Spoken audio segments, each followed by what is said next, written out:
Halaw sa isang totoong gusali sa Binondo, Maynila, ang lokasyon ng isa sa mga eksena ng El Filibusterismo ni Gat Jose Rizal. At ang gusaling yan na dating pansiteria, nakatayo pa rin matapos ang mahigit 100 taon. Alam mo now, sa pagsaksi ni Darlene Cay. Pag Binondo, tiyak maiisip ang Ongpin Street, katabi lang ng Binondo Church at puntahan ng mga mahilig mag-food trip. Pero noong panahon ni Rizal, Kalye Sacristia ang tawag, na binanggit din ni Jose Rizal sa nobelang Noli Me Tangere. Pagbalik sa bansa, dito nagmasid ang bidang si Crisostomo Ibarra na tila wala raw nagbago sa 7 taon niyang pamamalagi sa Europa. Isinabuhay din sa Maria Clara at Ibarra ang isang eksena sa gitna ng paglalakad ni Ibarra. Namatay ang inyong ama sa bilangguan. Nagkaroon siya ng isang matinding kaaway. Siya ang dahilan kung bakit nawasak si Don Rafael.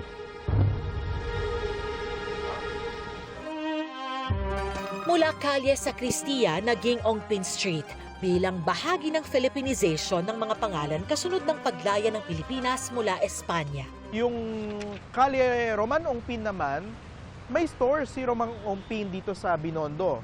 Isa siyang successful businessman, may mga trends sa accounting na pinakilala siya dito sa Pilipinas. Ilang beses ding nakulong si Ongpin noon dahil sa pagtulong sa mga revolusyonaryo sa gitna ng magkasunod na pananakop ng mga Espanyol at Amerikano. Ilang hakbang mula sa Ongpin, mararating naman ang isang gusaling tila naiwan sa nakaraan. Makikita natin dito yung gusali ng Pansiteria Macanista de Buen Gusto. Nabanggit siya ni Rizal sa El Filibusterismo. Dito kumain ng pansit lang yung mga estudyante habang pinag-uusapan nila yung mga praile.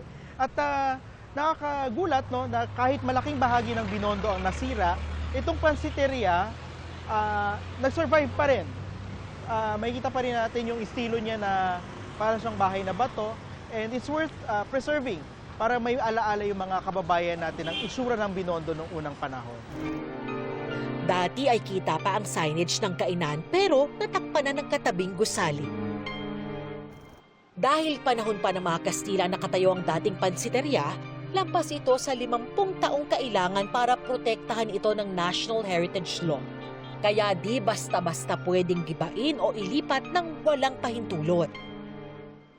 Yung ating mga mambabatas nag-explore na rin ng paano natin mababago yung batas such that mabibigyan ng incentives yung mga property owners na iayusin yung kanilang mga gusali kasi hindi man nila ma-dispose, hindi man nila maghiba.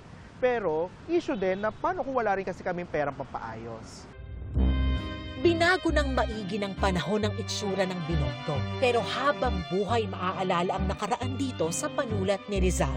Kala ko parang fictional lang or at least katang isip lang talaga ni Rizal yung mga nababanggit na mga lugar.